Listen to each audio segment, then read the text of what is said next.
Naked Flowers Immersive Light Show made its debut in November. It offers a captivating walkthrough experience full of millions of blooming flowers projected by state-of-the-art LED lights. In addition to that, there is a special unit that celebrates the cultural gems of the Macao Special Administrative Region. Now, joining me in the beautiful wonderland of light and shadow are my special guests, Yu Zhetong and Wu Weilin. They're both students now in Beijing. Hello, guys. Hello. Welcome. Are you ready? Yes. Let's go.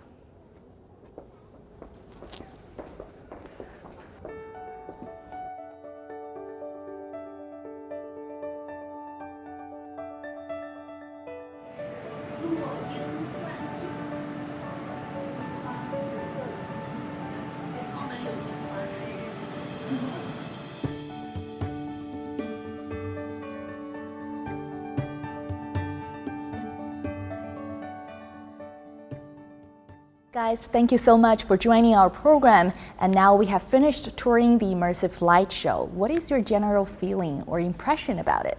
It feels like I have entered into the secret garden and feeling like I'm the protagonist. And from that moment on, I was really immersed into this exhibition. I think the show is really breathtaking, and you can see all the flowers and petals is flowing in the wind.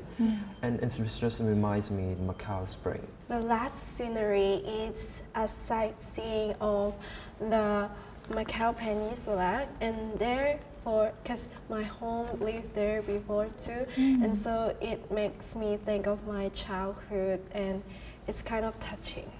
Actually, Macao has been holding an event called Macao Light Festival every year, and these activities has been attracting. It's popular among both locals and visitors, and this includes like sculpture performance, like decorations, etc., and featuring different themes each year. And the themes are actually reflecting the development and changes in Macao. I thought the show have many interactive plays for the visitors to have interaction with them, and I thought it's quite a great way for them to have immersive experience in that. Wow. And I know that you guys are both students studying in Beijing right now, and you are living in a place away from home. But as someone who was born and grew up in Macau, do you see any changes in terms of the city's development over the past few years? There's also a lot of new policies launched. For example, like the Guangdong Macau in-depth cooperation zone in Beijing, or the 1+4 developmental strategy, and all these policies is making Macau more convenient and competitive. I think the tourism industry has been changed a lot. This art design of this exhibition is actually focused on the theme of flowers. And speaking of flowers, the most iconic symbol of Macau is lotus flower. What do you think? Yeah, just like what I've mentioned, I saw the lotus pool in this exhibition, and actually there is a saying that Macau landscape is similar to the shape of the lotus.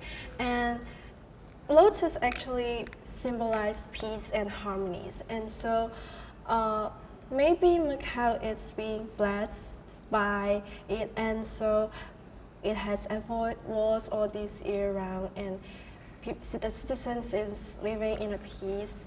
And there is also, and Macau is also known as rich in the blend of culture, and therefore actually there are many iconic sites like the Senado Square or the ruins of St. Paul, which is a mix of Western cultures, architecture, like Portuguese architecture.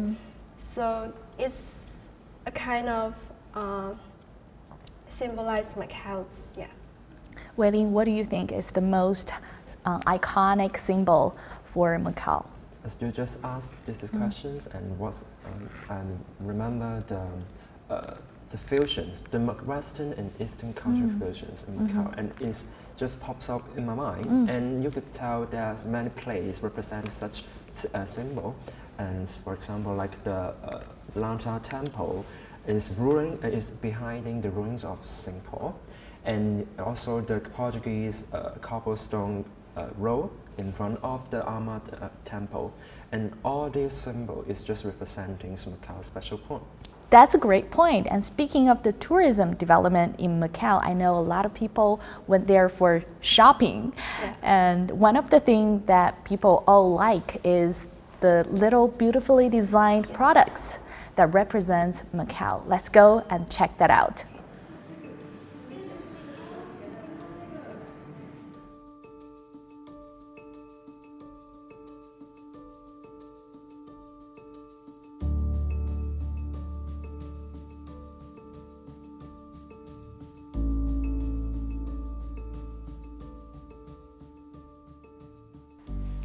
Wow, look at what we have here on the table. These are the beautiful souvenirs and unique ones from Macau. We have the magnets. Let me show you. See? Wow. Isn't it beautiful? Yeah. And the stickers and the keychains. This is my favorite one. Yeah, with the lotus. The lotus flower we just Yeah. talked about. And this postcard is also very interesting. Yeah. Why don't you see? take Okay. it out? Take it out and see. I think these are the foldable postcards, and you can make it like a three-dimensional, Yeah. and it's very unique in the design. Wow. Yeah. Which one I do you think- like most? Maybe the What's your ruins of favorite one? Singapore. I thought it's the Yeah. I think it's the Ma Temple, and Maybe, like what have I just said, I like the ruins of Singapore the most because actually the ruins of Singapore has a well-known history. Like it has been burned for 3 times, and so it just left the only face in here. And Yeah, and I really appreciate about the ruins of St. Paul is here, Yeah, and it's and it's- also over here. Yeah, and it's It's the a same. beautifully designed pattern. It's Yeah. an abstract pattern, but it's beautiful. Yeah. The cushion, I love this cushion too. the color, And the ruins of Singapore is my favorite. iconic landscape Yeah. in Macau. And it's interesting, you have the Western one and you have the Chinese one, Yeah. the temple. As I just mentioned about that is Ama Temple, and the road in front of the Ama Temple is like the Portuguese cobblestone Wow. road, and it just reminds me that the West and East cultural fusions, and it's really a good representation. Indeed. Like you said, when we look at the history of Macau, the Western and Eastern cultures have taken root and flourished here. And I know that besides the beautiful architectures, there is a list that includes a lot of very interesting, intangible cultural heritage. Is there anything that you know of? And have you ever experienced anything personally? For me, maybe my choice is kind of funny and unimaginable. I think you guys can try to guess it. It's closely related to our daily life and it's drinkable. Drinkable Yeah. tea. Yeah, it's some tea. kind of like herbal tea, something like that. Oh, you're right. I think the herbal tea, which we call in Cantonese 涼茶, I think it's the most I'm proud of because I've been drinking it since my childhood. Because whenever I'm sick or have some other illness, my parents will immediately boil some or buy some near our home. And maybe because I don't like to eat those pills, medicine pills. I think that kind of taste is just like so bitter and I don't like that. And so my family will buy the herbal tea for me and I really like maybe today I got a cold and after I drink it the next day I get well immediately, and I think, well, it's just like a magic tea. It's a healthy choice. Yes. Yeah. The making and the preparation of herbal tea is on the list of intangible cultural Yeah. heritage in Macau. So as a young student from Macau, what are the challenges and the advantage for Macau in terms of its cultural development? Maybe like the benefits in location, as Macau it's at the crossroad at Asia, and it acts like a gateway between the cultural exchange of the East and the West, and I think this can help to attract the people from other cities or country to come and collaborate with Macau, making Macau in a more artistic vibe, I think. We really hope that more people come to visit Macau, to travel Macau, and to spread the brilliant culture in Macau. Yeah. Thank you so much for coming and for this amazing conversation we have. And we enjoy a lot. Thank you. Thank you.